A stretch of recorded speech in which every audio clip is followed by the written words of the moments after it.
Assalamualaikum warahmatullahi wabarakatuh. Halo Sobat Adbis dimanapun kalian berada. Kembali lagi di podcast Himabi dengan saya Ahmad Naufal. Nah, di podcast kali ini saya tidak sendirian. Jadi saya ditemani oleh koordinator program studi ilmu administrasi bisnis FISIP ULM, yaitu Pak Hasanur Arifin, SOS MM. Apa kabar Pak? Alhamdulillah baik. Nah, mungkin kita Pak bakal bincang-bincang santai aja nih soal apa sih itu Adbis. Pengen memperdalam, pengen mengenalkan Adbis mungkin ke orang-orang yang belum masuk Adbis itu sendiri atau yang sudah masuk di Adbis itu sendiri Pak. Oke. Nah, mungkin langsung saja ke pertanyaan pertama. Apa sih Pak itu Adbis? Oke. Kalau kita cari Adbis itu mungkin dari apa? Dari statuta, mungkin masuk ke nomenklatur itu nggak ada Adbis ya. Yang ada itu program studi ilmu administrasi bisnis yang sekarang sudah berubah tuh ya. Yang tahun 2000 sudah keluar SK Kementerian tuh ya. Bahwa sekarang namanya adalah program studi administrasi bisnis. Jadi itu nomenklatur yang sudah terbaru, peraturan pemerintah kementerian terbaru ya. Jadi di sini sebenarnya Adbis itu kalau kita ambil singkatan lebih mudah kan, lebih enak masuk bisa Adbis ya. Kalau tapi di kalangan dosen itu nyebutnya bisnis saja. Bisnis saja. Bisnis saja, nggak nyebut administrasi lagi. Tapi memang program studi ini memang suatu studi ya, yang memang kita belajar murni terkait dengan bisnis ya. Di sini bisnis yang kita bicarakan di sini adalah bisnis yang kita bicara secara mikro. Secara mikro ya Pak. Jadi secara mikro, karena selama ini kan orang sulit membedakan tuh ya. Iya. Apa bedanya Fakultas Ekonomi dan Bisnis dengan program studi administrasi bisnis ya. Nah di situ kelihatan itu ya perbedaannya, walaupun di kalangan mahasiswa itu sulit. Yang sebenarnya dulu kan Fakultas Ekonomi kan cuma Fakultas Ekonomi, nggak ada bisnisnya. Iya Pak. Nah tapi karena perubahan sekarang trennya lebih condong ke bisnis, maka mereka menambahkan ekonomi dan bisnis. Iya. Dan ini kelihatan tuh ya dari jumlah mahasiswa program studi administrasi bisnis yang peningkatannya luar biasa tuh ya. Peningkatan luar biasa karena orang sudah mulai menyadari, karena bagaimanapun suatu negara agar bisa meningkat kesejahteraannya itu di situ harus memperhatikan sektor bisnisnya. Dan kita perbedaannya antara ekonomi dengan bisnis kan kita belajar pada sektor yang mikro. Iya. Kita bicara internal di dalam perusahaan, kita tidak bicara ekonomi makro. Yang dibicara ekonomi perekonomian satu negara, nggak bicara itu. Walaupun itu kita bahas juga di sini, kita pelajari di sini, tapi itu bukan fokus yang ingin kita sampaikan ke mahasiswa. Keilmuan kita adalah kita berdiri dalam satu unit bisnis, itu ya, dalam hal ini adalah perusahaan. Ya. Tapi perusahaan ini pun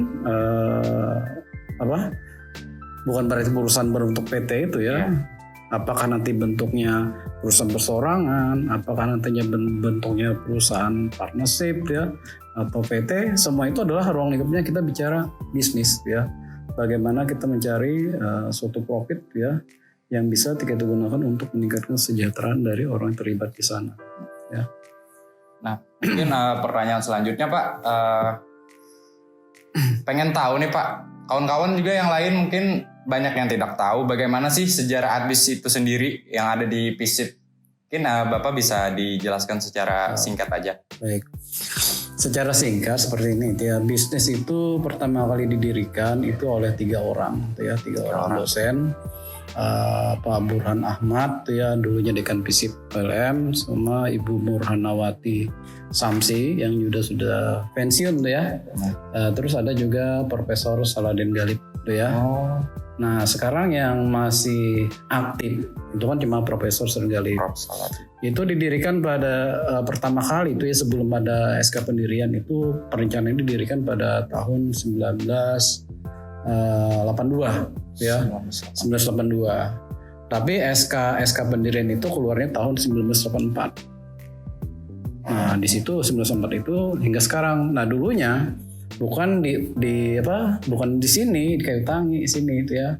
Dulunya posisi kita pertama berdiri kata Profesor Saladin Galip, bisnis ya kita namanya adalah administrasi niaga. Sebelumnya administrasi niaga, Pak. Iya, administrasi niaga, dan itu tempatnya di Jalan Nambang Mangkurat ya, yang sekarang itu Bank Mandiri. Nah, di situ cuma ada tiga tuh ya. Ekonomi, hukum, dan fisik ya, cuma ada 3. Dan mereka memakai kelasnya sama, jadi satu ruangan. Jadi 3 orangnya bergantian tapi ruangan sama. Ya. Nah, di situ awalnya. Nah, setelah beberapa itu jadi ini baru pindah ke sini ya. Nah, itu masih memakai niaga ya, karena memang SK menterinya di situ menyebut nomenklaturnya adalah niaga. Makanya dulu kemahasiswa namanya kan Humania ya. Nah, terus sejak tahun 2011 ya. 2011 itu kan ada perubahan gelar. Yang dulunya adalah sarjana sosial ya, sekarang yang sejak 2011 awal itu berubah menjadi sarjana administrasi bisnis. Oh, jadi sebelumnya sarjana sosial, Pak. Sarjana sosial itu waktu masih dengan nomenklatur dari administrasi niaga. Nah, tapi setelah menjadi administrasi bisnis itu otomatis gelar juga berubah. Dan perubahan itu karena memang tuntutan dari ada peraturan menteri. Iya, Pak. Karena apa? Kalaunya bisnis dengan gelar sarjana sosial itu nggak connect dengan program studinya. Nah, jadi program studinya, lalu dengan dasar itulah perubahan gelar itu sesuai dengan nama program studi. Ya. Yang jadi pertanyaan saya selanjutnya juga jumlah mahasiswa yang masuk, Pak, tiap tahunnya. Karena tahun saya kan jumlahnya sekitar 160 orang. Tapi tahun yang di bawah saya itu lebih sedikit. Nah, itu menurut Bapak gimana tuh, Pak? Baik, perubahan jumlah mahasiswa yang masuk itu bukan karena animo dari calon mahasiswa yang itu sedikit ya. Nah, sebenarnya dari Prodi kami meminta itu untuk setiap lulusan itu maksimal itu 80 dengan asumsi 40 kelas. Kenapa? Karena memang berdasarkan peraturan menteri juga bahwa untuk jurusan sosial itu maksimal satu kelas itu cuma 40. Nah, di dasar itulah kami selalu minta 40, belum lagi rasio dosen dengan mahasiswa. Di mana dengan saat ini ya 655 mahasiswa, total kita 655 mahasiswa itu cuma ditangani dengan 16 dosen. Rasionya itu sudah di luar batas dari standar yang ditetapkan oleh Dikti itu ya. Nah, tapi kami selalu meminta bahwa bagaimana agar fakultas atau universitas itu bisa menerima mahasiswa cuma 40. Karena apa? Kapasitas ruangan dan kemampuan dosen dan prodi untuk memberikan layanan kepada mahasiswa. Tapi entah kenapa selalu diterima itu lebih dari yang kami minta. Dan itu pun masih ada yang gugur. Itu dalam artian apa? Yang daftar itu 180, 200 tuh ya. Yang diterima itu kita nggak tahu itu proses yang di direktorat tuh ya. Mungkin yang memenuhi standar nilai dari mereka itu cuma segitu. Lalu yang memenuhi standar itu ya keluar ya. Dan ini perkembangan sekarang itu yang 165, ada 190 tuh ya. Yang terakhir ini menjadi 125, itu memang kebijakannya dari rektorat, bukan dari prodi. Kami minta cuma 80 ya. Tapi dengan jumlah yang saat ini itu sebenarnya kapasitasnya sudah overload ya. Nah, tapi kan kalau misalnya kita berpikir dari prodi saja 80, begitu banyak animo calon siswa kita, calon mahasiswa kita yang kita cut gara-gara aturan tadi kan. Iya. Akhirnya ambil jalan tengah, dia mungkin entah tahu kebijakan dari kantor pusat menerima jumlah segitu. Tapi kalau kota untuk SNSB Mandiri itu sendiri itu dari prodi, fakultas atau dari mana, Pak? Dari universitas. Dari universitas. Ya, jadi kita memang sebenarnya satu kelas itu kan 40 ya. Logikanya SN, SB itu 40 sebenarnya itu ya. Tapi itu nggak pernah pas ya. Karena perkembangannya itu dilihat seleksi bersama itu bisa menambah. Kalau memang kuotanya cukup di sini, ini nggak nambah lagi. Jadi tahap 1 misalnya sudah cukup mahasiswanya, maka tahap 2 itu sudah ditutup, nggak ada lagi. Oh, jadi nggak pakai tahap 2. Tahap 2, jadi kenapa kapasitasnya kan? Iya. Kalau memang orang yang daftarnya banyak, artinya yang banyak ini bukan berarti kita terima semua enggak. Tapi yang kita terima ini memenuhi standar dari hasil tes itu. Bagaimana hasil ujiannya? Ketika hasil ujiannya memenuhi standar, itu aja yang diterima. Nah yang sisanya ini ya dites kembali, yang tidak lulus tadi. Nah mungkin selanjutnya yang saya tahu Pak, kalau kuliah kan ada yang shift malam, ada yang shift siang atau pagi, dan juga ada yang kuliah hari weekend dari Sabtu dan Minggu. Nah, kalau di Prodi Adbis sendiri itu gimana Pak sistem perkuliahannya Pak? Baik, di Adbis dulunya kami ada namanya program Diploma 3 gitu ya, yang sebenarnya itu disediakan untuk orang-orang yang pengen kuliah tapi di akhir pekan. Jadi perkuliahannya cuma Sabtu dan Minggu ya, full 2 hari. Tapi karena kemarin ada peraturan dari kementerian juga ya, waktu masih dikti bahwa tidak boleh ada lagi perkuliahan akhir pekan ya. Nah sejak itu ditutup di 3, terus kami dirikan jadi S1, tapi S1 yang S1 yang dalam ini adalah di luar dari yang normal ya. Jadi kelas reguler, ada satunya kelas tambahan ya. Kelas tambahan itu dikenal dengan reguler B. Nah reguler B inilah yang sebenarnya itu cuma Sabtu Minggu. Sabtu Minggu sebenarnya yang mengakomodir orang yang sudah sambil kerja ya, atau orang yang mau cuma kuliah Sabtu Minggu, kita akomodir di situ. Dan memang rata-rata mahasiswa yang ikut di sana itu adalah orang yang sudah kerja ya, sehingga mereka kerja dari Sabtu, dari Senin sampai Jumat, Sabtu Minggu mereka kuliah. Nah tapi karena ada peraturan tidak boleh lagi, maka ditutup ya, tidak boleh lagi ada pelaksanaan itu. Apalagi kuliah malam ya. Kuliah malam itu yang akhir pekan aja nggak boleh, apalagi malam. Kelas ekstensi namanya ya, itu nggak pernah kita jalankan karena memang tidak diperbolehkan ya. Tapi nggak tahu di tempat lain. Tapi kalau kita menyesuaikan dengan aturan dari kementerian saja. Itu sejak tahun kapan Pak? Sejak tahunnya terakhir itu ya, sejak 2000 berapa ya? 2018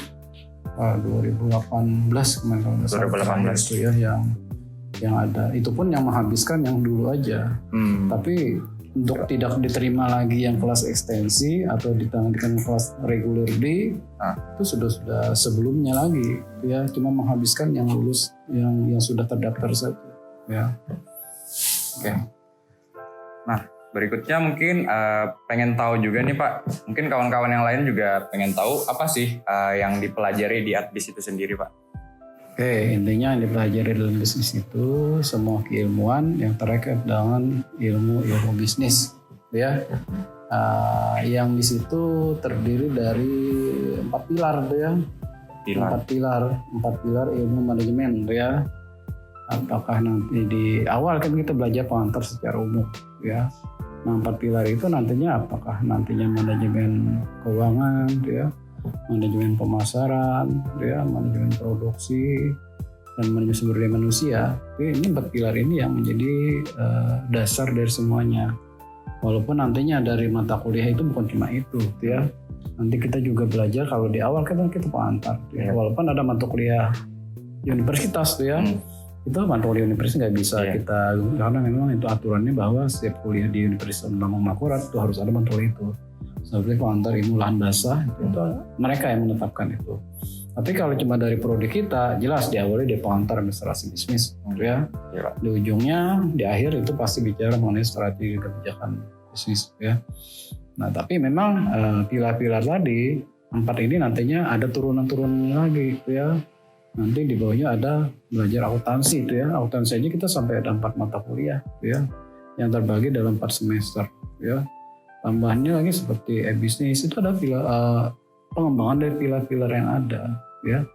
Jadi semua teori nantinya beragam pada 4 pilar itu. Intinya karena dasar itulah itu ya. Tambahan-tambahan yang lain itu ya, walaupun itu bukan berarti 4 pilar ini saja yang cuma dipelajari itu ya. Tapi ada materi yang sifatnya tambahan. Ya. Tambahan itu yang memang suatu wawasan pengetahuan yang kita berikan kepada mahasiswa ya, yang memang merupakan pengembangan dari 4 pilar tadi seperti e-bisnis ya. Iya Pak. E-bisnis juga dia pengantar perbankan juga ya. Jadi banyak mata kuliah yang memang pengembangan dari 4 tadi ya.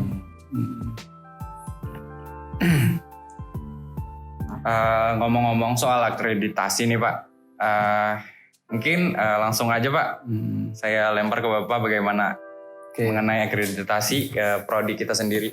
Akreditasi kita saat ini memang masih pada akreditasi B ya.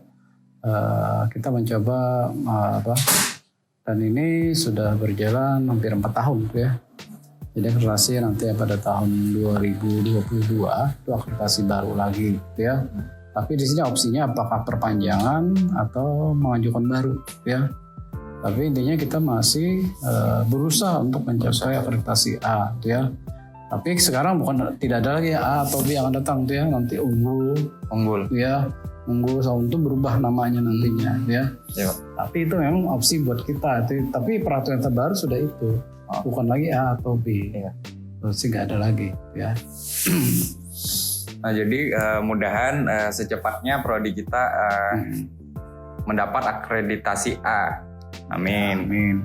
Nah selanjutnya penasaran juga nih Pak, dosen-dosen yang ada di Adbis nih lulusan mana aja sih? Apakah harus dari sarjana administrasi bisnis atau boleh dari sarjana lain?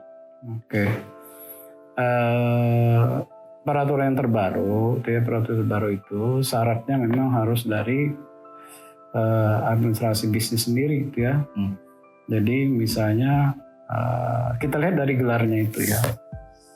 Sejak 2 tahun kemarin tuh ya, kalau sebelumnya kan lulusan itu S1-nya harus dari administrasi bisnis. Ya. Zaman saya itu administrasi bisnis, ya makanya saya kan memakai gelar ESOS, ya karena saya lulusan dari Profesadi Niaga, ya administrasi niaga, sehingga gelarnya dulu masih ESOS. Memang yang sebelumnya ketika pendirian itu dulunya kan tidak ada yang namanya administrasi niaga, itu belum ada, sehingga dosen itu diambil dari ilmu ekonomi. Nah, itu ilmu ekonomi lebih banyak diambil dari sana, yang senior rata-rata dari ekonomi itu ya, atau dari Profesadi administrasi ya.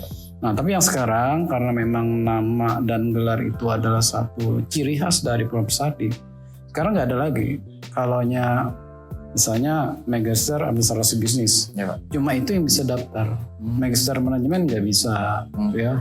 Magister lain dari Magister administrasi bisnis itu tidak boleh masuk. Tidak boleh masuk. Nah, jadi murni sekarang karena peraturannya harus linear dari S1, S2. Ya. Terus semuanya. Tapi memang kita beragam ya. Karena belum ada aturan yang membatasi itu, dulunya kita dosen-dosen itu belajar dari kalau nggak ekonomi ya dari administrasi bisnis. Ya. Jadi masing-masing itu nanti dari berbagai bidang ilmu, cuma 2 itu yang ada ya. Kalau kita runtut dari awal tuh ya, dari Profesor Saladin itu ya, itu S2-nya itu ya, S2-nya itu beliau itu kuliahnya di UI gitu ya. Di UI di administrasi niaga itu ya, administrasi. S3-nya ilmu administrasi. Nah setelahnya itu ya akhirnya kebanyakan dari ekonomi, magister manajemen kebanyakan ya, magister manajemen. Nah setelahnya itu 2 tahun terakhir itu memang aturan harus bahwa yang ikut tes dalam tes penerimaan CPNS untuk dosen prodi itu memang dari gelar. Sudah ada yang coba dari nama yang lain tuh ya, misalnya dari magister manajemen nggak bisa masuk, ditolak oleh sistem. Jadi harus sarjana S1-nya dari Adbis, S2-nya juga dari administrasi bisnis. Jadi saya kira Pak kayak mungkin sarjana pendidikan, mungkin kayak sarjana dari FKIP, terus magisternya administrasi bisnis itu juga bisa. Tapi ternyata sekarang nggak bisa ya Pak? Sekarang nggak bisa. Memang ada tidak menutup kemungkinan itu ada. Ya. Tapi kami dari Profesadi sendiri memprioritaskan seperti itu.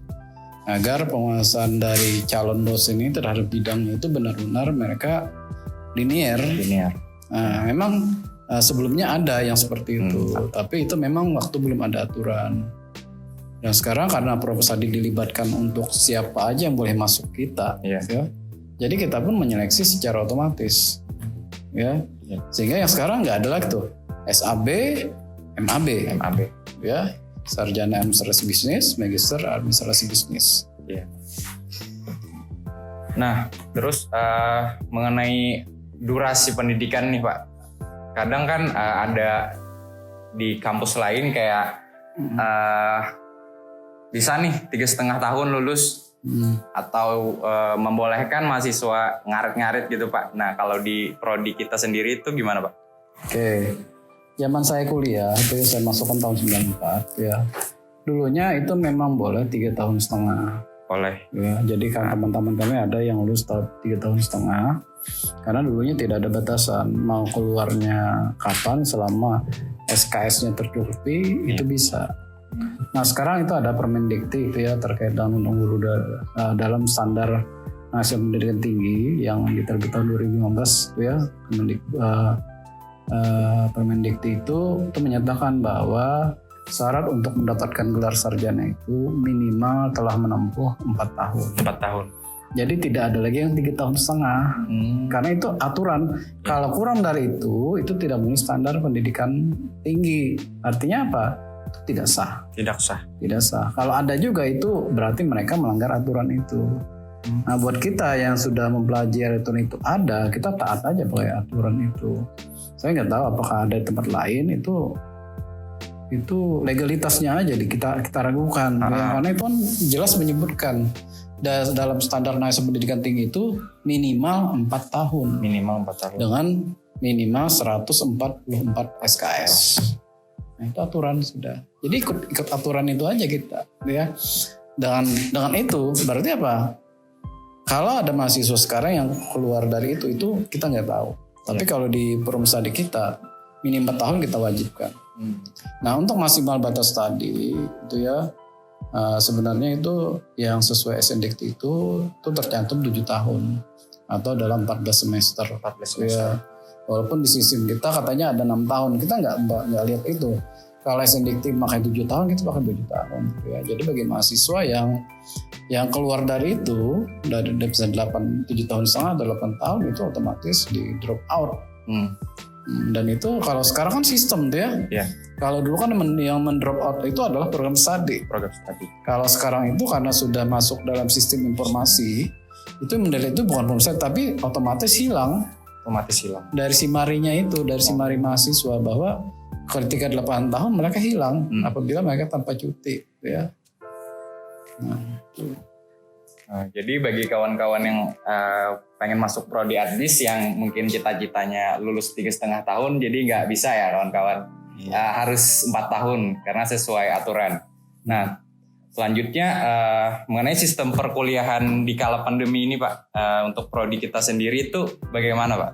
Oke, di kala pandemi kita ikut aturan pemerintah ya, di mana pemerintah pusat itu memberikan kewenangan juga itu ya kepada tim gugus COVID yang ada di provinsi itu ya, di mana gugus provinsi itu nantinya memutuskan itu ya kita ini masuk dalam zona apa ya. Nah kita untuk yang perkuliahan selama pandemi ini itu kita semuanya online ya. Semuanya online, jadi tidak ada perkuliahan yang bersifat tatap muka secara langsung. Karena itu memang di samping melanggar aturan itu cuma juga melanggar yang namanya ada satu rambu-rambu ketika dilakukan itu ada kemungkinan resikonya lebih tinggi ya. Kebetulan kita untuk di Profesadi Administrasi Bisnis ini itu matkul-matkul yang sifatnya praktek itu masih bisa diselesaikan tuh ya lewat online. Seperti akuntansi kan praktek juga tetap bisa dilakukan secara online, prakteknya juga mereka secara offline ya. Tapi proses pembelajaran ya pendidikan banyak itu tetap secara online karena ya aturan pemerintah seperti itu ya. Dan peraturan rektor itu sudah keluar juga itu di awal-awal pandemi itu bahwa apabila memang terjadi proses untuk tatap muka ya, tatap muka dilakukan, maka itu harus memenuhi standar kesehatan tadi ya, protokol kesehatan. dimana satu ruangan itu maksimal 20 orang. Sama 20 orang. Nah, kalau kita kan sulit sekali mencari satu kelas yang mahasiswanya di bawah 20 orang. Nah, jadi kita ya jalan tengahnya kita tetap online gitu ya. Walaupun mahasiswa banyak yang meminta offline gitu ya, offline seperti angkatan 2020, 2021. Mereka kan sejak awal kuliah nggak pernah Iya, Pak. masuk ruangan gitu ya, nggak pernah masuk ruangan. Lalu akhirnya nggak ada pilihan juga itu ya. Tapi itulah menjaga, yang namanya kita sama-sama menjaga keselamatan bersama, kesehatan bersama itu ya. Apalagi dosen-dosen rata-rata ada yang sudah senior gitu ya. Umurnya 50 tahun ke atas kan lebih rentan gitu ya. Kalau mahasiswanya nggak masalah karena lebih muda daya tahan tubuhnya lebih baik gitu ya. Nah, tapi apalagi sekarang tuh ya. Kalau dulu di awal pandemi tuh ya, kita Zoom itu kan masih memakai yang diberikan oleh universitas gitu ya. Kalau sekarang universitas sudah memberikan satu orang dosen satu akun Zoom. Jadi semua dosen bisa memakai akunnya masing-masing. Jadi tidak bisa. Kalau dulu kan masih ada kadang-kadang tabrakan mata kuliah akunnya cuma 2, dipakai oleh kadang-kadang 3 mata kuliah dalam waktu bersamaan. Kita ada tabrakan gitu ya. Satu harus ngalah. Kalau sekarang nggak, mau satu jalan 5 perkuliahan nggak masalah karena akun masing-masing sudah. Dengan akun premium masing-masing dosen pegang sekarang. Jadi tidak ada alasan lagi buat dosen nggak bisa lagi ngajar, tinggal masalah jaringan yang tersedia. Nah, mungkin pertanyaan ini juga menjadi pertanyaan para orang tua mahasiswa-mahasiswa ADBIS yang mana mereka mungkin bingung, Pak, apa sih prospek kerja dari ilmu administrasi itu sendiri? Nah, itu mungkin gimana, Pak? Apakah kita bakal kerja di perusahaan atau bank atau gimana, Pak? Baik, sebenarnya memang ke awal berdirinya Profesi Bisnis itu kan bukan bagaimana kita mengarahkan mahasiswa untuk bekerja, gitu ya. Dimana kita mendidik mahasiswa untuk kerja dalam satu lembaga atau satu perusahaan enggak. Awalnya kita memang mengutamakan bagaimana mahasiswa itu berani berwirausaha, ya. Berani berwirausaha dengan entrepreneurship-nya mereka bisa mendirikan usaha sendiri. Mereka bisa membuka bisnis sendiri, ya. Awalnya itu yang kami kejar, ya. Walaupun pada kenyataannya kita nggak menutup kemungkinan bahwa yang namanya mahasiswa tadi itu ya mereka bisa memilih pekerjaan karena memang terkait dengan jiwa mereka sendiri itu ya. Iya, Pak. Bagi jiwa-jiwa yang mereka berani mengeputusan mereka lebih condong mereka bekerja ya. Jadi apakah nantinya berwirausaha atau bekerja di tempat yang lain gitu ya, apakah nanti instansi pemerintah atau juga di perusahaan gitu ya. Iya. Jadi memang peluang kerja itu terbuka luas ya. Terbuka luas pertama, kalau nggak bisa kerja sama orang lain, mereka bisa mendirikan usaha sendiri ya. Walaupun nggak langsung besar, tapi mereka bisa merintis. Tapi ilmu itu sudah kita bekali untuk bagaimana mereka bisa berwirausaha. Tapi ketika mereka tidak mau berwirausaha, kita pun memberikan keilmuan juga. Iya. Dimana kita lihat aja alumni kita itu ya, alumni kita ada kerja yang di pemerintahan ya. Ada di pemerintahan, bidang-bidang mereka itu bidang-bidang yang sangat luas untuk memberikan peluang gitu ya. Dimana selama ini orang beranggapan bahwa administrasi bisnis hanya bisa di perusahaan. Ya. Padahal buktinya alumni kita banyak juga di pemerintahan gitu ya. Nah kalau di perusahaan jangan ditanya itu ya, itu memang bidang kita ya, bidang kita. Nah perusahaan, ya selama perusahaan itu masih mencari profit, itu masih menjadi core kita, gitu ya, core kita. Jadi semua perusahaan, gitu ya, yang bicara mengenai manajemen sumber daya manusia, yang memerlukan bidang keuangan, gitu ya, yang memerlukan ilmu marketing, gitu ya, yang memerlukan sumber daya manusia, gitu ya, memerlukan akuntansi, gitu ya. Semuanya itu adalah bagian-bagian yang nantinya bisa mengakomodir lulusan kita, gitu ya.